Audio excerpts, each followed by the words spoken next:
Hey, is that folk music that you play there? What is that? How do you call that folk music? I think it was Studs Terkel who asked Big Bill Brunzi, did he consider his blues music to be folk music? And Big Bill says, well, never heard no horses.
The show is Horses Sing None of It. My name is Ralph Litwin, and we are delighted to have as our guest Tony Vacca.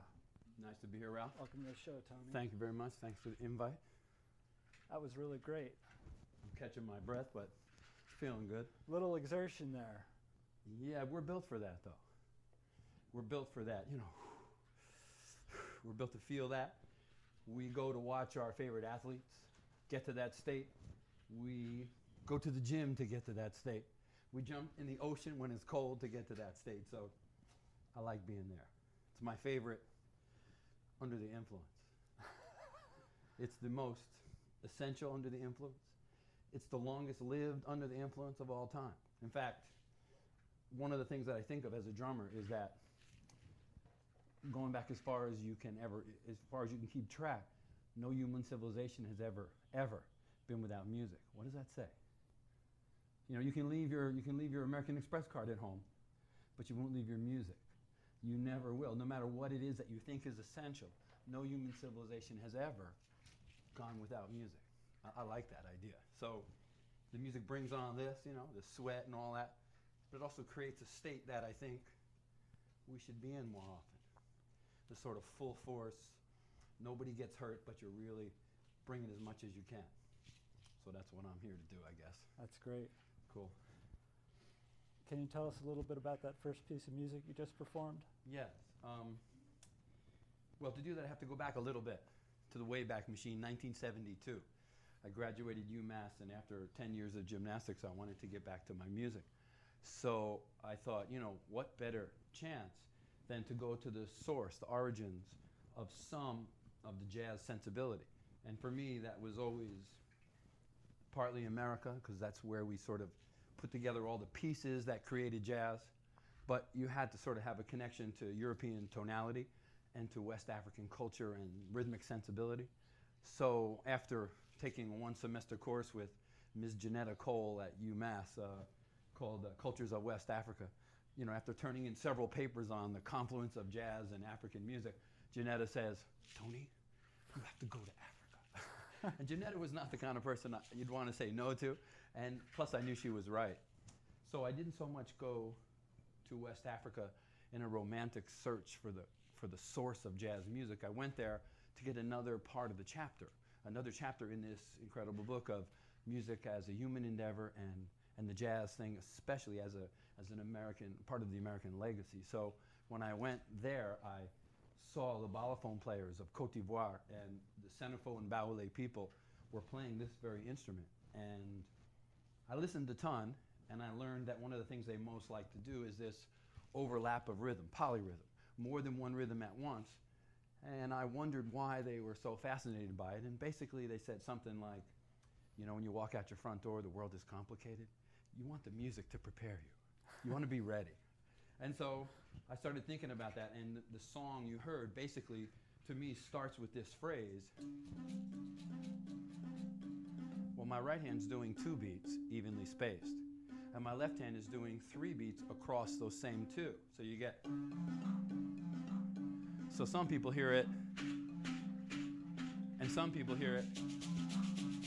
1, 2, 3, 1, 2, 3, 1, 2, 1. So this polyrhythm sets up that song, and I wanted to sort of acknowledge my teachers and friends in Côte d'Ivoire, so I called it Baoulé Dance Song. And I used this magnificent traditional West African instrument called balan or balafon to be the sort of keyboard instrument in my mind.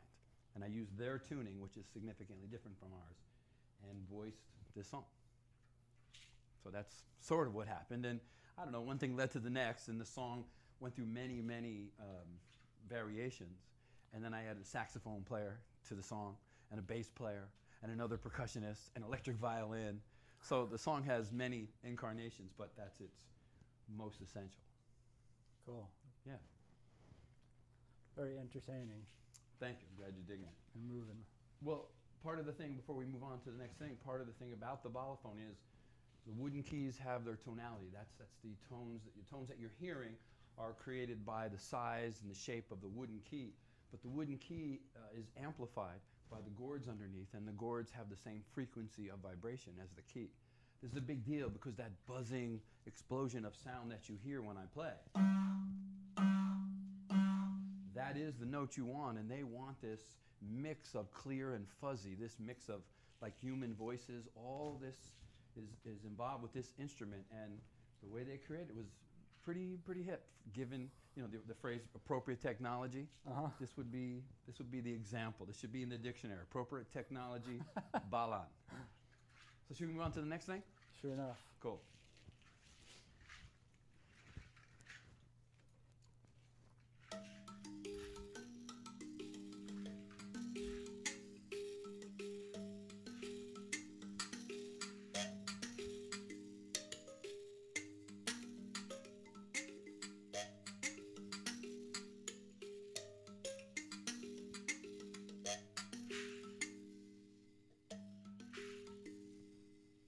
Life can be challenging at any time, any place.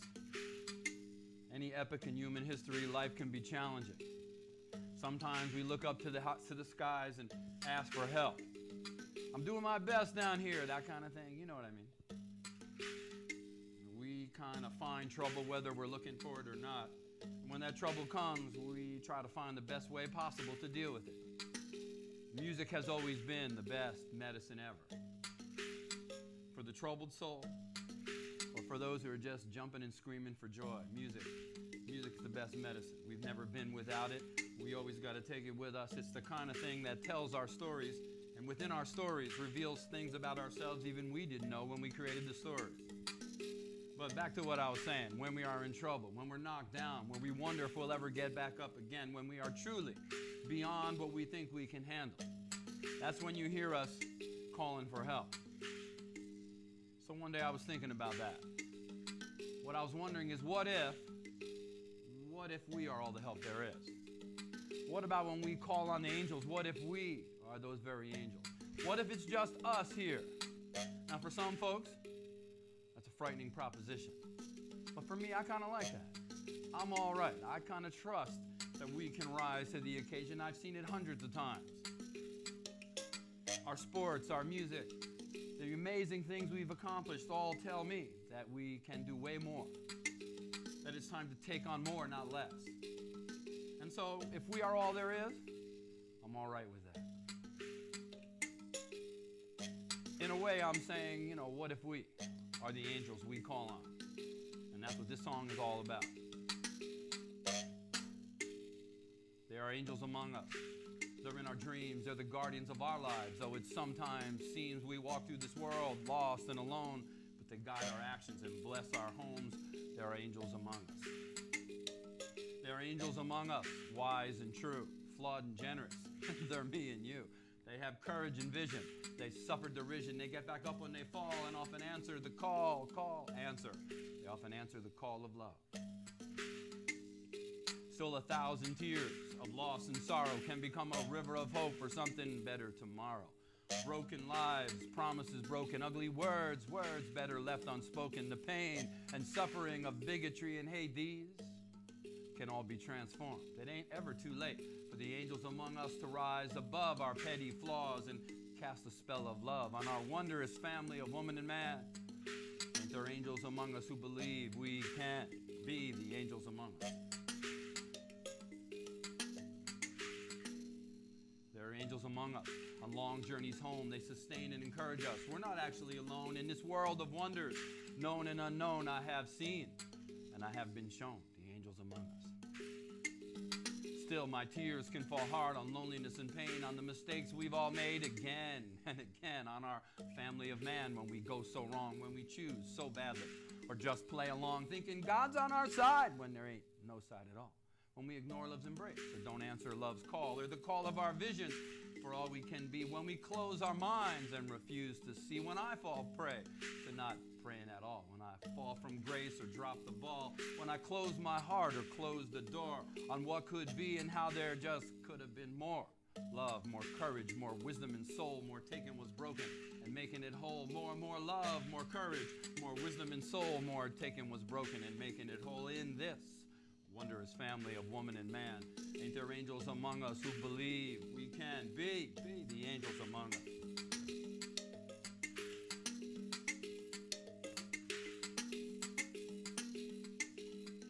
There are angels among us to cradle our souls, to heal the brokenhearted and make the wounded whole, to open our eyes and guide us towards the light, to illuminate our minds in the vast eternal night. They embrace the fallen, they call them home. They dance to the music, they dig our poems. They flame the fires of desire and love. They want to take us higher. They want to take us higher so we can rise above our petty flaws and cast a spell of love on this wondrous family of woman and man. Ain't there angels among us who believe we can be the angels among us? So what about when cities crumble from the disgrace of war, when we forget or abandon what we're really here for, when we abuse the miracle of being alive or refuse to help those who need help to survive, when we judge too quickly or just don't think, when we drive ourselves to drugs and drink, when we don't live up to the love we all need, when we don't light love's fire or plant the seed of love for the next generation, well then our tears will fall hard on loneliness and pain, on the mistakes we've all made again and again, on our family of man when we go so wrong, when we choose so badly or just play along. In this wondrous family of woman and man, ain't there angels among us who believe we can bring more love, more courage, more wisdom and soul, more taken was broken and making it whole. Bring more love, more courage, more wisdom and soul, more taken was broken and making it whole. Because in this wondrous family of woman and man, there are angels among us who believe we can be the angels among us. Be the angels among us. Be the angels among us. In this wondrous family of woman and man, ain't there angels among us who believe we can bring more love, more courage, more wisdom and soul, more taken was broken and making it whole in our wondrous family of woman and man. Ain't there angels among us who believe we can be the angels among us?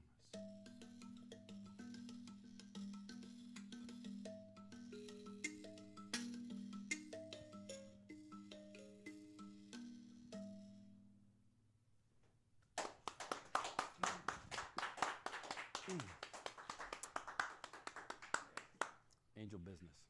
It's a beautiful piece. Thank you. I was really thinking about those issues. You know, you play music and you get the chance to sort of ride your own ride inside of the music, the songs, and the forces that you're wielding. And it's almost easy to forget you're wielding big, powerful forces. And I just kept thinking, what is the job to be a musician? Is it to get the MTV contract? I don't think so.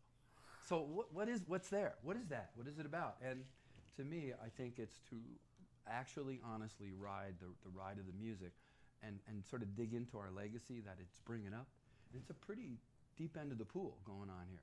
I mean, from the patterns of the music and the patterns of the world around us, from the patterns, the way our bodies work, the way the world works, and the way we construct our music, it's one mirror image. It's a giant holographic element that has all parts inside it.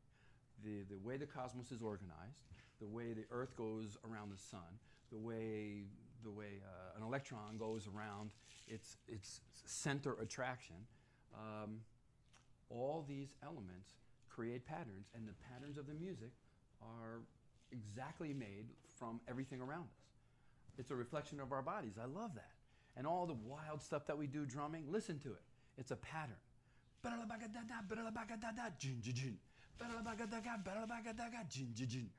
We do these things, there's enough repetition to recognize ourselves in them.